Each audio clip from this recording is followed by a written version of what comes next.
how to come back to Lord, how to come back to Allah subhanahu wa ta'ala।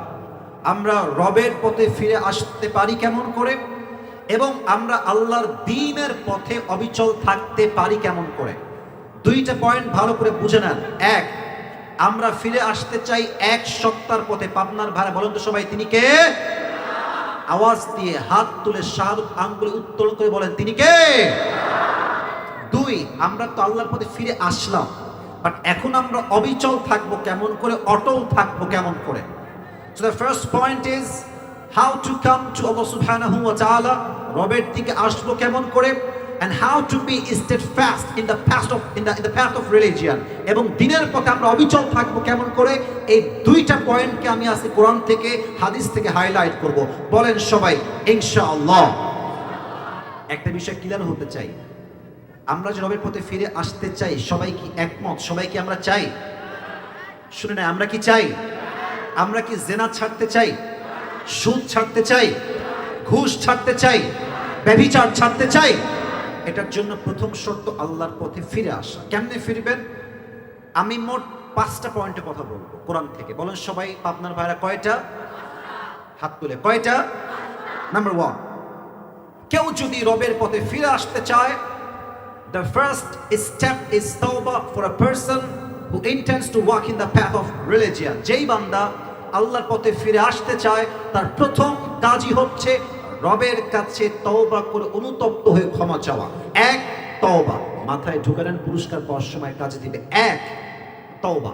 আমি বলবো এক, আপনারা বলবেন পয়েন্টের নাম কি। এক, আর একবার, আই রিপিট अगेन, এক। এখানে কি এমন কোন ছেলে বা মুরব্বী বা বাচ্চা আছে, মানে বাচ্চা বলতে 13, 13, 14 বছর বয়স হবে, যুবক বা মুরব্বী কেউ কি আছে যার জীবনে কোনো গুনাহ নাই? বুঝলে বলেন, কেউ কি এরকম আছে নাকি ভাই? প্রত্যেকটা মানুষের গুনাহ আছে। আমি আসিফ যতই লেকচার দেয় একেবারে দেখি মনে হয় মাশাআল্লাহ কত ভালো, কিন্তু আমার কি গুনাহ আছে, আমার কি পাপ আছে, এটা পৃথিবীর কোনো মানুষ না জানলেও জানে একজন। আওয়াজ দিয়ে বলেন তো, তিনি কে? So the first step is tawbah। যদি আপনি দ্বীনের পথে ফিরে আসতে চান, প্রথমেই রবের কাছে আপনার সারেন্ডার করতে হবে যে আল্লাহ, I have committed a huge mistake in my life। আল্লাহ, আমি অনেক অন্যায় করেছি, but you are the most merciful, you are the most gracious, you are the most kindful Lord in the world। আপনার মতো দয়াময় মায়াময় কেউ নাই, আল্লাহ আমাকে মাফ করে দাও। আল্লাহ তাআলা বলেন, বান্দা তওবা যখন করবে, look at my face, আমার চেহারা দেখেন। বান্দার এই দুই চোখ দিয়ে পানি বেয়ে নাকের ডগায় আসার আগেই ইন্নাল্লাহা ইয়াগফিরুল যুনুবা জামিআ, Allah will forgive his every sins that he has committed in his past life. বান্দার তওবা করতে দেরি, আল্লাহ সঙ্গে সঙ্গে তওবা কবুল করে নেয়। সুবহানাল্লাহ পড়বেন না আপনারা সবাই? আসুন আপনাদের তওবা কি একটু বুঝাই দিই। আমরা হলাম পশু না মানুষ? আপনার কথা আসতে বলছেন যে পশু না মানুষ? মানুষকে আরবিতে বলা হয় ইনসান। ইনসানের মূল অর্থ কি? ভুলে যাওয়া। নাসিয়ুম থেকে আসছে এটা। মানুষকে আল্লাহ তাআলা সৃষ্টি করেছেন এদিকে। আমি একটা কথা যদি হাদিসের বাহিরে বলি, কোরআনের বাহিরে বলি, আপনি দাঁড়াতে কাউন্টার দেন, কোনো সমস্যা নাই। বাট আমি যদি প্রত্যেকটা কথা রেফারেন্স ভিত্তিক বলি, আপনাকে শেষ পর্যন্ত শুনতে হবে, আপনি বাধ্য আজকে, ঠিক কিনা বলো? মানুষকে আল্লাহ দুটি বিষয় দিয়েছে, এক হচ্ছে আবেগ, আর এক হচ্ছে বিবেক। আবার বলছি, এক হচ্ছে আবেগ, আর এক হচ্ছে বিবেককে আমরা বলি আকল। মানুষ যখন আকল দিয়ে কাজ করে, বিবেক দিয়ে কাজ করে, তখন মানুষ ভালো কাজ করে। মানুষের মাঝে যেমন রয়েছে আকল বা বিবেক, ঠিক তেমনি ভাবেই রয়েছে নফস কিংবা শয়তানের কুমন্ত্রণা। মানুষ যখন বিবেক দিয়ে ভালো কাজ করে, তখন তার বিবেকটা কাজ করে। বাট মানুষ যখন শয়তানের কুমন্ত্রণায় পড়ে খারাপ কাজ করে, অন্যায় কাজ করে, তখন শয়তান তার সামনে গুনাহের কাজটাকে সুশোভিত করে উপস্থাপন করে। ফলে গুনাহগার বান্দা গুনাহ করতে করতে করতে, জেনা করতে করতে করতে, সুদ খেতে খেতে খেতে, ঘুষ খেতে খেতে খেতে তার গুনাহটা এতটা সহজ হয়ে যায় যে একটা পর্যায়ে গিয়ে সুদ যে গুনাহ, এটার গুনাহ মনে হয় না। আমার কথা বুঝতে বলেন, ঠিক আছে কিনা বলেন? তখন এই যে আমাদের একটা হার্ট আছে না, হৃদয়, একটা গুনাহ করবেন একটা কালো দাগ পড়ে। আমার কথা কি বোঝা যায় না? আচ্ছা, আমি এখন একটা মিথ্যা কথা বললাম, আমার হৃদয়টা দাগ পড়ে গেল, স্পট, ব্ল্যাক স্পট। আমি রাতের বেলা সুদ খেলাম, আমার দাগ পড়লো। দিনের বেলা জিনা করলাম, আমার দাগ পড়লো। দুপুরবেলা আবার পর্নোগ্রাফি দিলাম, আমার দাগ পড়লো। যতবার গুনাহ করবেন এই বুকে আপনার দাগ পড়ে ব্ল্যাক স্পট। একটা পর্যায়ে গিয়ে বান্দার পুরো হৃদয়টা কলুষিত হয়ে যায়, আর গুনাহ করতে করতে করতে এমন একটা অবস্থায় যায়, গাঞ্জা খেলে নেশাগ্রস্ত হয়ে যায়, ওর গাঞ্জা ছাড়া কিছু ভাল লাগে না। অতএব গুনাহগার বান্দা নেশাগ্রস্ত হয়ে যায়, ও গুনাহ করতে করতে এমন অভ্যাস হয়ে যায়, দেখবেন সুদ না খেলোর ব্যবসায় বরকতই নাকি আসে না। ইভেন অনেক যুবক পর্নোগ্রাফি দেখতে দেখতে দেখতে এতটা আসক্ত হয়ে যায় যে পর্নোগ্রাফি না দিয়ে তার ঘুমই আর আসে না। যুবক ভাইরা, ঠিক কিনা বলো? অতএব এটার থেকে বাঁচতে হলে প্রথম স্টেপটাই হচ্ছে তওবা, রবের কাছে অনুতপ্ত হওয়া। এবার আসুন, যারা আমরা তওবা করতে চাই, আমরা কি তওবা করতে চাই না? সাউন্ড কমে, আরে এগুলো কিছু না ভাই, আমার দিকে তাকান। তওবা করতে আমরা চাই কি চাই না? আমাদের জীবনে সবার গুনাহ আছে না নাই? এমন কিছু হাদিস বলবো আজকে আপনাদের সামনে, আপনাদের গুনাহগুলো করার জন্য যে একটা অস্থিরতা, কষ্ট লাগে, মুরব্বীরা কষ্ট পায় যে আল্লাহ এত গুনাহ করে তুমি কি মাফ করবে আমাকে? যুবক ভাবে আল্লাহ এত গুনাহ করলাম এই অল্প বয়সে, আমার ক্ষমা কি হবে আল্লাহ? হাদিসগুলো শোনেন। আল্লাহর হাবিব বলেছেন, মান তাকাররাবা ইলাইয়া শিবরান তাকাররাবতু ইলাইহি যিরাআন। হাদিসে কুদসি বলছি, আল্লাহ তাআলা বলছেন, আমার বান্দা যখন আমার দিকে এক বিঘত আগায়, আমি আল্লাহর রহমত তার দিকে এক হাত এগিয়ে যায়। ওমান তাকাররাবা ইলাইয়া শিবরান তাকাররাবতু ইলাইহি যিরাআন। আমার বান্দা যখন আমার দিকে এক হাত পরিমাণ আগায়, আমি আল্লাহর রহমত তার দিকে দুই হাত পরিমাণ এগিয়ে যায়। ওয়া ইযা আকবালা ইলাইয়া ইয়ামশি আকবালতু ইলাইহি আহাওয়াল। আমার বান্দা যখন আমার দিকে হেঁটে হেঁটে হেঁটে হেঁটে আসে, আমি আল্লাহর রহমত তার দিকে দৌড়ে দৌড়ে ছুটে যায়। সুবহানাল্লাহর ফিলটা পাইলাম না। সুবহানাল্লাহ জোরে পড়েন না সুবহানাল্লাহ। আপনি হাঁটবেন, আল্লাহ দৌড়াবেন। আপনি এক কদম দিবেন, আল্লাহ আপনার দিকে দুই কদম দিবে। আর একটা হাদিস শোনাই। আচ্ছা, পাবনায় কোন জেলখানা আছে? পাবনাতে? আচ্ছা, পাবনা। আচ্ছা, আপনার সবাই গাজীপুরে একটা জেলখানা আছে, নাম শুনছেন আপনারা সবাই? কাশিমপুর কারাগার, বাংলাদেশের সবচেয়ে বড় জেলখানা ওইটা। আচ্ছা দেখেন, আমি আসিফ আজকে পাবনাতে, জাস্ট এক্সাম্পল দিচ্ছি, একটা মোবাইল চুরি করলাম, আল্লাহ আমাকে মাফ করবে, এক্সাম্পল দিচ্ছি বোঝাবার সাথে হাদিসটা। আমি কালকে গেলাম পাবনার জেলে, পাবনার কথা বলতে হবে, পাবনার। আচ্ছা, দেখবেন জেলখানায় যারা গেছেন অনেক অভিজ্ঞতা থাকতে পারে, একটা খাতা থাকে জেলখানায়, আসামির নাম লেখা থাকে, থাকে না? আপনি ঢুকবেন, আপনার নাম লেখা হবে। আচ্ছা, আমি বের হয়ে গেলাম কালকে আবার জেলখানার থেকে। আমি তার পরের দিন সব মেটে নিয়ে আবার বাইক চুরি করলাম, আবার গেলাম জেলখানায়, 2 মাস থাকলাম, বের হলাম। আবার আমি চুরি করলাম একটা বিশাল বড় BMW কার, আবার গেলাম জেলে, থাকলাম 3 বছর, আবার বের হলাম। আবার এসে আবার একটা অন্যায় করলাম, ক্রাইম, আবার জেলে গেলাম। জেলের সিস্টেমটা হচ্ছে, যখন কোনো আসামি বারবার বারবার বারবার ক্রাইম করে, তখন তার নামটা ব্লক লিস্টে চলে যায়। ব্লক লিস্ট, তার নামে একটা দাগ পড়ে যায়, দাগি আসামি, দাগি চোর, দাগি ডাকাত। কথা কি বোঝা যায়? মানে আপনি বারবার জেলে যাচ্ছেন, বারবার, একবার ছাড়েন আবার যায়, আবার ছাড়ে আবার যায়, তখন আপনার নামটা হয় ব্লক লিস্টে, একদম দাগি চোর, দাগি আসামি। আপনি যেখানেই যাবেন পুলিশ ফোকাস করবে, এইটা বাটপার, এই যে কোনো সময় যে কোনো কাজ করতে পারে। দাগি চোর, দাগি আসামি, ব্লক লিস্টে আপনার নাম। এবার আল্লাহর বিচারে আসেন, আল্লাহর আদালত, আল্লাহর জেলখানা। আপনি আজকে গুনাহ করলেন, জেনা, কথার কথা, আল্লাহকে বলেন, আল্লাহ আমাকে তুমি মাফ করে, আমি ভুল করে ফেলছি। আল্লাহ বলছে, বান্দা তোর শুধু ক্ষমা করবো তা না, তোর যে নামটা লিস্টে উঠে আছে ওই নামটা মুছে তোকে আমি এমন একটা বান্দা বানায় দিব, as like a new born baby, তোকে আমি আল্লাহ নিষ্পাপ বান্দা করে ছেড়ে দিব। নামও কাটবে, নিষ্পাপ বান্দা, নিষ্পাপ বান্দাকে আত্তাইবু মিনাজ যামবি কামা লা যামবা লা, তওবাকারী ব্যক্তি যেন এমন ব্যক্তি যার জীবনে কোনো গুনাহই সে করে নাই। সুবহানাল্লাহ। আর একটা হাদিস শোনাই, আরো বেশি আপনার ভালো লাগবে। এই হাদিসগুলো শুনলে মানুষ নতুন একটা জীবন ফিরে পাবে। হাদিসটা শুনে ভালো করে, সবাই একটা কাশি দেন, তাকবীর দেন, লিল্লাহি তাকবীর।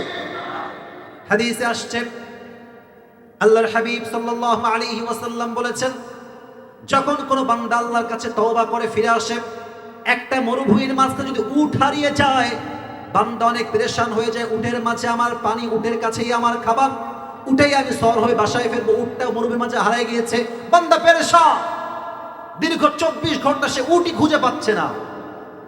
হঠাৎ করে সে উটটা খুঁজে পেলে খুশি হবে না? ও ভাই, কথা কোন খুশি হবে না?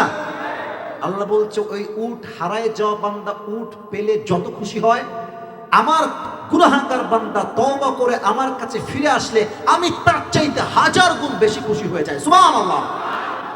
আচ্ছা বলেন তো শয়তানদের লিডারের নাম কি? শয়তানদের লিডার, রাইট আনসার বলেন সবাই, কি নাম? ইবলিস। ও শুরুতে কোথায় ছিল কে বলতে পারে? হ্যাঁ হচ্ছে রাইট আনসার, জাহান্নামে না জান্নাতে? আল্লাহ বললেন বের হয়ে যাও। যখন সে বের হলো আল্লাহকে বলছে আল্লাহ চ্যালেঞ্জ দিলাম একটা, শোনো। কি চ্যালেঞ্জ?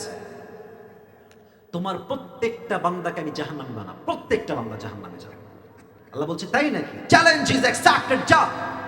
তোর চ্যালেঞ্জ আমি আল্লাহ গ্রহণ করলাম। তবে শুনে রাখ, আমার বান্দা যদি কোনো গুনাহের নিয়ত করে, গুনাহটা করে নাই, নিয়ত করেছে গুনাহটা এখনো করে নাই, তার আমল নামে গুনাহ লেখা হবে না। বাট আমার বান্দা নিয়ত করেছে আগামীকাল তাহাজ্জুদটা পড়বো, এখনো তাহাজ্জুদ পড়ে নাই, বান্দা নিয়ত করার সাথে সাথেই আমি আল্লাহ তার আমল নামে সওয়াব লিখে দেব।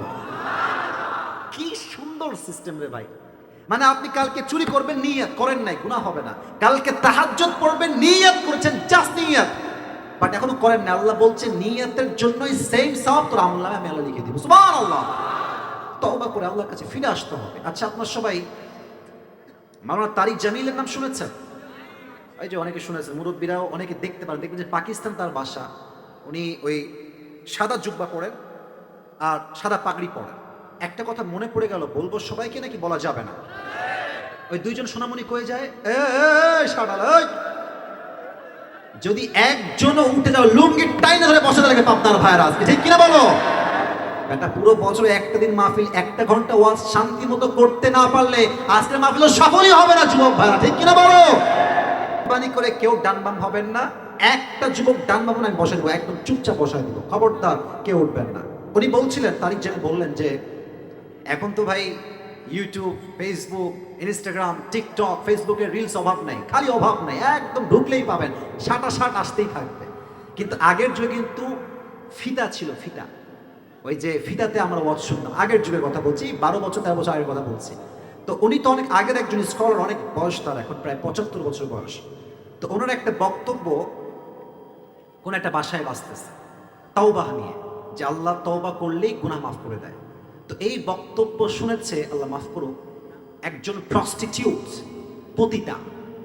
তার কাজ কি এটার ব্যাখ্যা দিলাম না, পতিতা সে বক্তব্য শুনেছে যে আল্লাহ ये कहता है कुरान में कि अगर तुमने सारी जिंदगी भर भी गुनाह किया है फिर भी कोई बात नहीं, अगर तुमने एक बार तौबा कर लिया, अल्लाह के पास आ गए तौबा करके, तो अल्लाह तुम्हारी सारी जिंदगी की गुनाह को माफ कर देगा। सुबहानाल्लाह পড়বেন না? মানে এটা ওনার বাক্য, উনি বলছেন বক্তব্যের মাঝে। এই মহিলা শুনে তার মাথা ঘুরে গেছে যে আমি তো একটা প্রস্টিটিউট, আমার পেশায়, বাই প্রফেশন, আমার মতো পতিতার গুনাহ কি আল্লাহ ক্ষমা করবে? আচ্ছা এই বক্তার নাম কি যিনি ওয়াজ করছেন? তো দোকানদার বলছেন যে এনার নাম হচ্ছে মাওলানা তারিক জামিল। তো বলছে ওনাকে কোথায় পাওয়া যাবে? বলছে উনি তো অনেক ফেমাস মানুষ, ওনাকে এত সহজে পাওয়া যায় না। বলছে ওনার খোঁজ আমার লাগবে, উনি থাকে কোথায়? অনেক খুঁজে অনেক ট্রাই করে ওনাকে পেয়েছে ফাইনালি। গিয়ে বলছে হুজুর मैं प्रोफेशनल एक प्रॉस्टिट्यूट हूं, तो क्या मेरी तौबा कबूल हो सकता है? আমি যে এত পুরুষের সঙ্গে শুয়েছি আমার জীবনে, এই তওবা কি আল্লাহ কবুল করবে? হুজুর বললেন ইয়ার क्यों नहीं, तुम तौबा करो तो उसे अल्लाह जरूर कबूल करेगी इसको इंशाअल्लाह। तौबा করো তুমি একবার আল্লাহর কাছে। উনি তওবা করলেন, বাসায় ফিরে গেলেন। এটা ছিল রমজান মাস শুরুর দিকে। প্রত্যেক দিন 5 ওয়াক্ত নামাজ পড়ে, তারাবি পড়ে, তাহাজ্জুদ পড়ে, আর প্রত্যেক দিন এশারের পরে তারাবির নামাজ শেষ করে আল্লাহকে বলে আল্লাহ अगर मेरी तौबा तेरे पास कबूल हो गई तो मुझे दुनिया से उठा ले। প্রত্যেক দিন একটা কথা, একটা বাক্য, अगर मेरी तौबा कबूल हो जाए तो मुझे दुनिया से उठा ले। প্রত্যেক দিন মসজিদে এভাবে চিল্লায় চিল্লায় দোয়া করে সে মহিলাটা। এটা আমি কোনো বানোয়াট কথা বলছি না, আপনি ইউটিউবে সার্চ করলে এখনো পাবেন। হুজুরের মুখের বক্তব্য, উনি একদম সাক্ষ্য দিয়ে কথা বলেছেন। হুজুর বললেন দীর্ঘ কয়েক বছর মহিলার কোনো খবর পেলাম না যে মহিলা কোথায় গেল। পরে এলাকায় খবর নিলাম, যেই যুবকটা আমাকে মিলাই দিয়েছিল সাক্ষাতের জন্য, সেই যুবক বলল হুজুর এই মহিলা যে আগে পেশায় একজন পতিতা ছিল, প্রস্টিটিউট। বুঝেন তো কত বড় জালেম গুনাহগার ছিল, প্রস্টিটিউট ছিল, পতিতা ছিল। সেই যুবক বলল, হুজুর ওই মহিলা প্রত্যেক দিন তাহাজ্জুদে এশাতে তারাবিতে দোয়া করতে, আল্লাহ আমার তওবা কবুল হলেই উঠায় নাও। উনি 27 রাত, যেটা কদরের রাত হওয়ার সবচেয়ে বেশি সম্ভাবনা রাখে, ওই রাতে মসজিদে সেজদায় গিয়ে বারবার বলছে, আল্লাহ अगर मेरी तौबा कबूल हो जाए तो मुझे दुनिया से उठा ले, मुझे इस दुनिया में रहना नहीं है। এই বাক্য বলতে বলতে কালেমা পড়তে পড়তে সেজদাতে আল্লাহর কাছে চলে গিয়েছে। আল্লাহর কসম বানায় বলে নাই, আপনি ইউটিউবে দেখতে পারেন। আমার কথা ইউটিউব নয়, আমার কথা আলী জামিল নয়, আমার কথা হচ্ছে আপনার গুনাহ যদি হয় পুকুরের পানির পরিমাণ, আল্লাহর দয়া তো সাগরের পানির পরিমাণ। আপনার গুনাহ যদি হয় জমিনের এইটুকু, আল্লাহর রহমত আরশ পর্যন্ত তার রহমত উপচে পড়ে আছে। সুবহানাল্লাহ পড়েন। অতএব একটা বাক্য পড়াচ্ছি, সবাই বাক্যটা পড়বেন। বলেন সবাই দিল থেকে, বলেন সবাই হুজুর। ভাই বলেন, বলেন দিল থেকে, বলেন সবাই হুজুর। এবার ডাকেন আল্লাহকে, বলেন আল্লাহ, বলেন আল্লাহ, আমি আজ দিল থেকে তওবা করলাম। আবার ডাকেন মন থেকে, আল্লাহ তুমি আমার জীবনের সমস্ত গুনাহ মাফ করে দাও। বলেন আমিন। এই তওবাটা কাজ দিবে। তবে অনেক যুবক তোমরা আসছো, দেখবেন এই এই চল নামাজ চল, এদিকে ঠিক হয় না, বোঝে নাই ওনা, বলবেন নামাজে আয়, মুরব্বীর দিকে তাকান, আব্বা চানের দিকে তাকান, এই নামাজে চল রে, প্যান্টটা খারাপ, পবিত্র নাই আমি, বাটপার নাম্বার 1 এইটা। আসলে প্যান্ট আর মনটাই খারাপ। আচ্ছা দেখবেন যুবকরা আর একটা লজিক দেয়, আমার বয়স তো কেবল 19, আর একটু বয়স হোক তারপরে নামাজ কালাম ধরবো আমি। আরে বেটা, তোর মতো হাজার যুবক বলতো আমার বয়স হলে কবরের নামাজ, আমি আগে নামাজ পড়বো। ওর বয়স হওয়ার আগেই ও কবরের বাসিন্দা হয়ে গিয়েছে, ঠিক কিনা বলো? ছোট্ট একটা কথা মনে পড়ে গেল, যদি বলার অনুমতি দেন বলবো, বলার বাইকটা পাইনি, বলবো। এক সাপে ব্যাঙে ছিল খুব বন্ধু, গলায় গলায় ফিরে বন্ধুত্ব আর কি। তো একদিন ওই ব্যাঙ বলছে, সাপ বন্ধু মাশাআল্লাহ তোমার যে গায়ের চেহারা রঙ্গ, ওয়াও অনেক সুন্দর লাগে তোমাকে দেখতে, আর তুমি যখন এমনি ফেনা তুলো একদম ফস করে, জাস্ট ওয়াও, তোমার যে চেহারা just looking like a wow, just wow wow, অনেক সুন্দর তুমি দেখতে। সাপকে বলছে ব্যাঙ, এটা আপনাকে হাসির খোরাক দিচ্ছি না, বোঝাবার স্বার্থে বলছি। তো সাপ বলছে আলহামদুলিল্লাহ, আল্লাহ আমাকে সুন্দর বানাইছে, আমি খুব খুশি। তো ব্যাঙ বলছে মাঝখান দিয়ে, বন্ধু তবে একটা সমস্যা আছে, তুমি যদি মাইন্ড না করো আমি বলবো। সাপ বলছে বলো বন্ধু কি সমস্যা? বলছে বন্ধু তোমার চেহারাও সুন্দর, রঙও সুন্দর, ফসফসও সুন্দর, সবই ঠিকঠাক, বাট তুমি যখন চলো রাস্তা দিয়ে তিরিং বিড়িং করে হাঁটো, এই তিরিং বিড়িং হাঁটাটা আমার পছন্দ হয় না।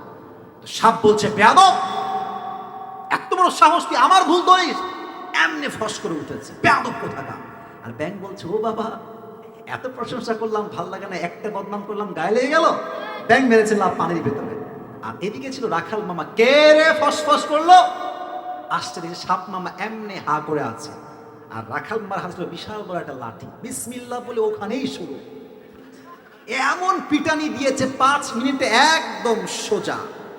এদিকে বন্ধু ব্যাঙ বলছে কি রে, সাপ মামার তো ফসফস নাই, আমার বন্ধু হইল কি? দৌড় দিয়ে আসছে, দেখছে বন্ধু তো তিরিং বিরিং নাই, বন্ধু একদম সোজা।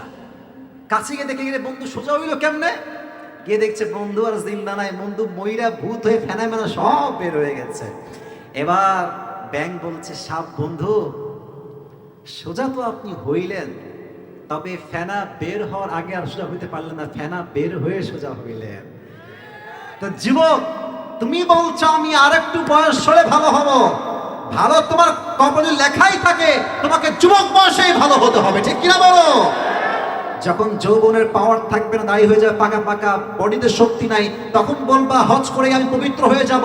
এই বাটপারি সুযোগ আল্লাহর কাছে 2 পয়সা পাওয়া যাবে না, ঠিক কিনা? অতএব তওবা করতে হলে এটাই পারফেক্ট বয়স। 1 তওবা, 2 হচ্ছে যে আল্লাহর পথে ফিরে আসতে চায় তার লাগবে আত্মার পরিশুদ্ধি। এটা প্রশ্ন করছে, উত্তর দেন। একজন ব্যক্তি যিনি কোনো নবী নন, তবে তার কথা, তার নসিহত, তার উপদেশ আল্লাহর এত পছন্দ হয়েছে যে তারই নামে একটা সূরা আল্লাহ কোরআনে নাজিল করেছে। সুবহানাল্লাহ পড়বেন না? বলেন তো সেই ব্যক্তির নাম কি? লোকমান, এই পেছন থেকে বলেছে মনে হয়। আমরা আবার জিজ্ঞেস করছি ব্যক্তিটার নাম কি? লোকমান হাকিম। একবার তার মালিকের কাছে একজন যুবক এসে বলছে, লোকমান হাকিমের মালিক, আপনার যে গোলাম বা দাস আছে এটা কোনো সাধারণ দাস নয়।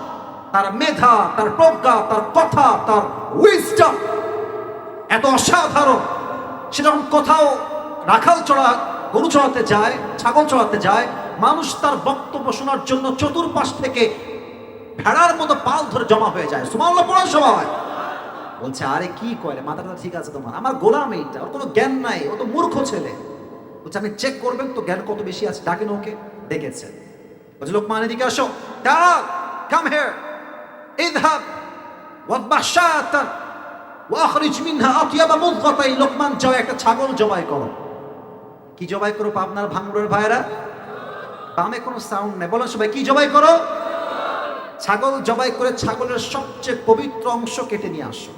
লোকমান গিয়েছে, ছাগল জবাই। এটা কিন্তু মজার জন্য বলছি না, মেসেজ আছে শেষের দিকে গিয়ে। সে ছাগল জবাই করে একটা কলিজার টুকরা নিয়ে আসছে, কলিজার টুকরা। বলছে এই নেন ছাগলের সবচেয়ে পবিত্র অংশ। বলছে ঠিক আছে, গ্রেট, এক্সেলেন্ট, অ্যাপ্রিসিয়েটেড, ঠিক আছে এই কথা। আবার যাও ছাগল জবাই করো। ওয়াখরিজ মিনহা আখবাতা মুদগাতাইন, ছাগলের সবচেয়ে নিকৃষ্ট অঙ্গ কেটে নিয়ে আসবা। লোকমান আবার গিয়েছে, আবার ছাগল জবাই করেছে, ছাগলের সবচেয়ে অপবিত্র অংশ আবার কলিজা কাটছে। তাহলে আগেও কলিজা, এবারও কলিজা, দুইবারই কি কাটছে বলেন তো আপনার ভাইরা? সবাই বলেন কি কাটছে যুবক ভাইরা, মুরব্বীরা? লোকমান হাকিমের মালিক বলছে, লোকমান তোমার তো বুদ্ধি শুদ্ধি কিছুই না, তুমি তো মূর্খ, আসলেই মূর্খ। আগে বললাম পবিত্র অংশ, তাও আনলা কলিজা। এবার বললাম অপবিত্র অংশ, তাও আনলা কলিজা। কেমনে সম্ভব? একই অংশ পবিত্র আবার একই অংশ অপবিত্র, কেমনে সম্ভব? লোকমান হাকিম বলছে, মালিক আমি কি মূর্খ না শিক্ষিত, that's a different matter, that's a different topic. আমি মূর্খ না শিক্ষিত ভিন্ন বিষয়। বাট বাস্তবতা হচ্ছে এই, প্রত্যেকটা প্রাণীর দেহে একটা মাত্র অংশ আছে, এটা পবিত্র, পুরো দেহ পবিত্র। এটা ঠিকঠাক, পুরো দেহটাই ঠিকঠাক, ঠিক কিনা বলেন? আলা ওয়াহিয়াল কলব, এটার নামই হচ্ছে আত্মা। আর এই আত্মা তিনটা প্রকার আসছে হাদিসে। আমার সঙ্গে বলবেন সবাই, কয়টা? হয় নাই, হয় নাই, বলেন সবাই কয়টা? আমি বলবো, আপনার আমার পরে বলবেন। এক হচ্ছে সুস্থ, এক হচ্ছে সাউন্ড এদিকে ভালো, ওদিকে ভালো পাচ্ছি না। এক হচ্ছে, দুই হচ্ছে অসুস্থ, দুই হচ্ছে, তিন হচ্ছে মৃত, তিন হচ্ছে সুস্থ। দিল কাদের? যাদের হৃদয়ে হিংসা নাই, বিদ্বেষ নাই, শিরক নাই, বেদাত নাই, তারাই হচ্ছে সহিহ কলব বা সুস্থ হৃদয়। মান আতাল্লাহ বিকলবিন সালিম, সুস্থ আত্মা এদের। দুই হচ্ছে অসুস্থ। অসুস্থ বোঝার জন্য মুরব্বীরা আমার দিকে তাকান, মুরব্বীরা। আজকে তো 2024 সাল, তাই না? কত সাল? 2000। আচ্ছা ভাবেন তো যে আমরা এখন আছি আরো 100 বছর আগে, 1924 সাল। মুরব্বীরা বলেন তো আমার দিকে তাকায়, আগের যুগে কি ডাক্তার ছিল না ওঝা কবিরাজ ছিল? ডাক্তার ছিল না, এমবিবিএস ছিল না, মেডিকেল না, হসপিটাল নয়। আগে ছিল ওঝা কিংবা কবিরাজ। দেখেন আগের যুগে কাউকে সাপে কাটলো, মনে করেন আমার সাপে কাটছে এইখানে, তো এই সাপটা কি বিষাক্ত সাপ নাকি বিষহীন সাপ আমি বুঝবো কেমন করে? এটার জন্য সবাই যেত ওঝার কাছে। ওঝা কি করতো? একটা বাটা নিয়ে আসতো, বাটা এনে মরিচ বাটতো আর লবণ বাটতো। কথা বুঝতে বলেন, মরিচ এবং, আমার কথাটি বুঝে বুঝবেন, মরিচ এবং লবণ বাটতেন একটা বাটিতে। এটা একটা বাটি, আচ্ছা বাটিতে এখানে আছে, মরিচ রাখতেন, লবণ রাখতেন। তো সাপে দংশিত ব্যক্তি যখন আসতো বলতো এদিকে আসো, এদিকে আসো। আসতো, স্যার আমাকে সাপে কেটেছে। বলছে এই নাও লবণ, এই নাও মরিচ, তোমার জিহবায় দাও। জিহবায় দিত। তো স্যার জিজ্ঞেস করতেন যে তোমার কেমন লাগে স্বাদটা? তো যদি সাপে দংশিত ব্যক্তি বলতো যে স্যার আমার তো পাইনসা পাইনসা লাগে, তখন স্যার বুঝে ফেলতেন কোনো বিষহীন সাপ নয়, তাকে বিষাক্ত সাপের ছোবল দিয়েছে। ঠিক কিনা বলে? বিষাক্ত সাপের ছোবল। তো উনি বলতেন ঠিক আছে তোমাকে ট্রিটমেন্ট হবে, তুমি বসো। কি শিক্ষা পেলেন? সাপে কামড় দেয়, তার বিষের প্রথম ক্ষতি কি হয়? জিহবার স্বাদ মরে যায়। লবণের স্বাদও বুঝে আসে না, ঝালের স্বাদও বুঝে আসে না, সবই লাগে পাইনসা পাইনসা। এখন মূল কথা হচ্ছে মানুষের জীবনে সবচাইতে বড় বিষাক্ত সাপের নাম হচ্ছে শয়তান, আর তার বিষ হচ্ছে ওয়াসওয়াসা। মানুষ যখন শয়তানের ওয়াসওয়াসায় পড়ে নষ্টামি করে, গুনাহ করে, তখন তার হৃদয়টা অসুস্থ হয়ে যায়। ফলে বোরকা পড়তেও ভাল লাগে, রাস্তাঘাটে প্রেম করতেও ভাল লাগে, তখন দেখবেন মসজিদের সভাপতি হইতেও ভাল লাগে, সুদের ব্যবসা করতেও ভাল লাগে। তখন দেখবেন মায়েরা হিজাবও পড়ে, নেকাবও পড়ে, জিকিরও করে, আবার রাতের বেলা স্টার জলসা হিন্দি সিরিয়াল দেখতেও তাদের ভালো লাগে, ঠিক কিনা বলো? তখন কোনটা ভালো কোনটা খারাপ সে আর পার্থক্য খুঁজে পায় না। ফি কুলুবিহিম মারাদ ফাযাদাহুমুল্লাহু মারাদা, এদের আত্মা অসুস্থ, এরা ভালো কাজ খারাপ কাজ কোনো ফারাক খুঁজে পায় না, ঠিক কিনা বলো? তিন হচ্ছে মৃত, যাদের হৃদয়টা মরে গেছে। এরা কারা? আল্লাহ বলছেন, সাদা শার্টওয়ালা ভাই একজনকে দেখতে পাচ্ছি, ভাইজান আপ কাহা যা রহে ইয়ার, বসে পড়েন, যাবেন না। ডায়াবেটিসের রোগী একজন থাকতে পারেন, ওয়াশরুমে এক নাম্বারে যাবেন, সমস্যা নাই। আচ্ছা 12:30টার মতো সময় দেওয়া যাবে না ইনশাআল্লাহ? পরিবেশ যেমন ছিল পরিবেশ তেমনই আছে, এটাই প্রমাণ পাবনার যুবকরা মুরব্বীরা সব ভদ্র ঘরের সন্তান, ঠিক কিনা বলেন? শেষ ভালো যার, সব ভালো তার, শেষটা ভালো চাই। শোনেন এদিকে তাকান, আল্লাহ বলছে যাদের আত্মা মরে গেছে এরা হচ্ছে কুকুরের চাইতে খারাপ। নাউজুবিল্লাহ পড়বেন না আপনারা? আমি যখন পড়লাম যে উলাইকা কাল আনআম বাল হুম আদাল, কুকুরের চাইতে নিকৃষ্ট মানুষ। আচ্ছা বলুন তো আপনার ভাইয়েরা, পৃথিবীতে সৃষ্টির সেরা জীব কারা? স্টেজে কত সাউন্ড আমার, আপনারা বলেন সৃষ্টির সেরা জীব কারা? আমরাই তো সেরা। আল্লাহ আমাদেরকে বলছেন আয় হায় কুত্তার চাইতে খারাপ, আমি না, আল্লাহ বলছেন। আমি ব্যাখ্যা বুঝলাম যে ব্যাখ্যাটা কি হবে। সেই দিন গাড়িতে করে প্রোগ্রাম থেকে ব্যাক করছিলাম, সাইদি সাহেবের একটা ওয়াজ আমার সামনে আসলো। উনি বললেন যে মানুষ কুত্তার চাইতে খারাপ কেন বেশি, ব্যাখ্যা তাফসীর শোনান। এখন বাজে রাত 12:15, 1টার সময় বা 12:30টার সময় মাহফিলে ব্যাক করবেন, রাস্তা ফাঁকা থাকলে আপনার ভাই কিছু কুত্তা থাকে না রাস্তায়, কথা কয় না, থাকে না রাস্তায় ভাই, একা গেলে বুঝবেন বাস কালে কয়, হ্যাঁ এমনি ঘেউ ঘেউ করবে, ও মা গো মা মা করে চিল্লায়, তোর আমি নিজে দেখছি এবং আমিও চিল্লাইছি মাঝে মাঝে, ও আব্বা গো কোথায় গেলা, কে ধরছে ধরো, বাঁচা বাঁচা বাঁচা বাঁচা, আমার অবস্থা। তো দেখেন এখন বাজে রাত 12:15, রাত 1টার সময় আমি যাচ্ছি আমার বাসায়, আমার একটা কুত্তা আছে, কুকুর আছে, তার নাম হচ্ছে টমি। তার নাম কি খেয়াল করেন, রাত বাজে 1টা, আমি যাচ্ছি হেঁটে হেঁটে, তো দূর থেকে টমি দেখছে যে someone is coming from outside, কেউ আসছে বাহির থেকে বাসার দিকে। তো দেখবেন দূর থেকে মালিককে সে চিনতে পারে নাই যে মালিক আসছে, খেউ খেউ খেউ খেউ করছে। আর যখন দেখবেন মালিক কাছে চলে আসে, দেখবেন কুকুরে ঘেউ ঘেউ শব্দ কমে যায়, আর কুকুর মাথাটা আস্তে নিচের দিকে নামিয়ে তার ভাষায় সে বলে মালিককে, I am extremely sorry sir, আপনাকে আমি চিনতে পারি নাই। কথা কি বোঝা যায়? আচ্ছা বলেন তো, মালিকের জায়গায় যদি ডাকাত হয়, চোর হয়, ছাড়বে? স্যালুট দিবে? জায়গা মতো কামড় দিবে, ঠিক কিনা বলে? আল্লাহ বলছে বলতো এই কুকুরটাকে মালিক কি দিয়েছে? উত্তর হবে কিছুই না, হয় একটা পাউরুটি অথবা একটা রুটি অথবা পানি। কথা কি ঠিক আছে কিনা বলেন? একটা রুটি সামান্য, একটা সামান্য পাউরুটি, পানি, এই ছোট্ট একটা খাবার পেয়ে কুকুর তার মালিককে চিনতে ভুল করে নাই। আর মানুষ, আল্লাহ কত কি দিয়েছেন মানুষকে, নাক দিয়েছে, কান দিয়েছে, চোখ দিয়েছে, ঠোঁট দিয়েছে, দেহ দিয়েছে, জীবন দিয়েছে, সম্পদ দিয়েছে, মাল দিয়েছে, বউ দিয়েছে, বাচ্চা দিয়েছে, সন্তান দিয়েছে, বাড়ি দিয়েছে, গাড়ি দিয়েছে, সম্মান সব দিয়েছে।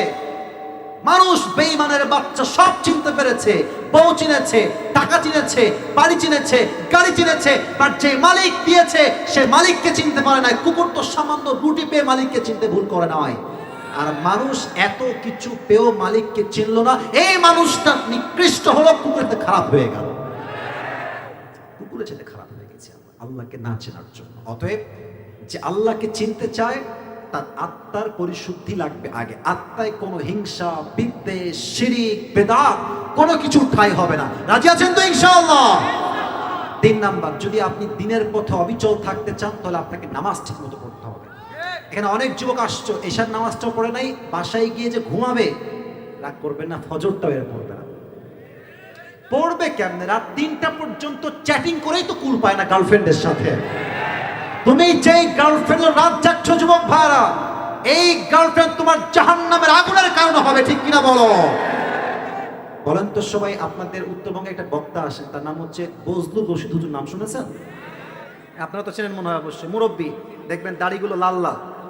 উনি একটা কথা বলছিলেন সেই দিন, এই যে এখন তো আমরা স্বাধীন ভাই, আগে দেখেছি সুদখোর, ঘুষখোর, টাটকা বাটপার মাহফিলের সভাপতি হয়ে বসে আছে ডান দিকে, আজকে আলেম বসে আছে। টাইম হ্যাজ চেঞ্জড, সময় পরিবর্তন হয়েছে। তো উনি বলছেন যে আমি একদিন ওয়াজ করছিলাম, পাবনা না টাঙ্গাইল বা এদিকে কোথাও, নাম উনি বলছেন ভয়, ওই সময় কথা তো আর কি। তো ওয়াজের মাঝখানেই আমরা তো দেখেছি নেতার চামচা যেই পরিমাণ থাকে, খালি পেপসি খাওয়ার জন্য, সিঙ্গারা খাওয়ার জন্য নেতার চরিত্র ফুলের মতো পবিত্র, নামাজ পড়ে না এক ওয়াক্ত। আছে না নাই বলেন না পাবনার ভাইরা? তো হুজুর বক্তব্য দিচ্ছেন, রাত প্রায় 12টা বেজে পার, লোকেরা এই যেমন সুন্দর করে বসে আছেন তারাও বসে আছে। হঠাৎ দেখছে মাঝখান থেকে স্লোগান, নেতা সাহেবের আগমন, শুভেচ্ছার স্বাগত। হুজুর বলে কে আইছে রে? এটা নেতা সাহেব আসছে। তো এসে বলছে মাইক আমাকে এখন নিতে হবে, মাইক আমি কথা বলবো এখন, এই মুহূর্তে আমার মিটিং আছে, জরুরি যেতে হবে আমাকে। তো মাইকটা নিয়ে কোনো সালাম কালাম কিছু নাই, নামাজ নামাজ নামাজ, খালি নামাজ, আগেও নামাজ, মাঝেও নামাজ, শেষেও নামাজ। হুজুর তাকায় বলছে, ইয়ার ये तो अभी कभी जन्नत से भाग के दुनिया में आई है यार। এত ভালো নেতা দুনিয়াতে বেঁচে আছে, ওয়াও মাশাআল্লাহ। তো নেতার কিছু চামচা পাবনার ভাইরা থাকে না, কথা বল, থাকে না? তো নেতা সাহেব বক্তব্য দিয়ে এদিকে গাড়ি, তো গাড়ির দিকে নেমে গেছে। আর হুজুর চালাক আছে, হুজুর ওর একটা চামচা আছে, ওর কর্মী ধরছে, এদিকে বলছে কি হয়েছে হুজুর বলেন। তো ওই মধ্যে তোর কানের দিকে কান দিয়েছে, বলছে যে কি বলবেন। বলছে আচ্ছা তোর নেতা তো এত নামাজ নামাজ কয়, এই তো অনেক নামাজি রে। বলছে হুজুর আমি কিন্তু ভাষাটা একটু অন্যদিক যাবে, রাগ করবেন না। হুজুর বলছে ওই চামচা হুজুরের কানে কানে বলেছে যে হুজুর রাগ করবেন না, এর সঙ্গে 5 দিন একসঙ্গে আছি, এই শালা এক তো নামাজে পড়ে না। তার মানে কিছু নেতা আছে আমাদের সমাজে আল্লাহর জন্য নয়, ভোট পাওয়ার জন্য নামাজকে ব্যবসা হিসেবে ইউজ করে। ওই নামাজ দিনে পথে আসলে হবে না, নামাজ হতে হবে ফসল্লি লিরাব্বিক, নামাজ হতে হবে এক সত্তার সন্তুষ্টির জন্য। আওয়াজ দিয়ে বলেন সেই সত্তাকে।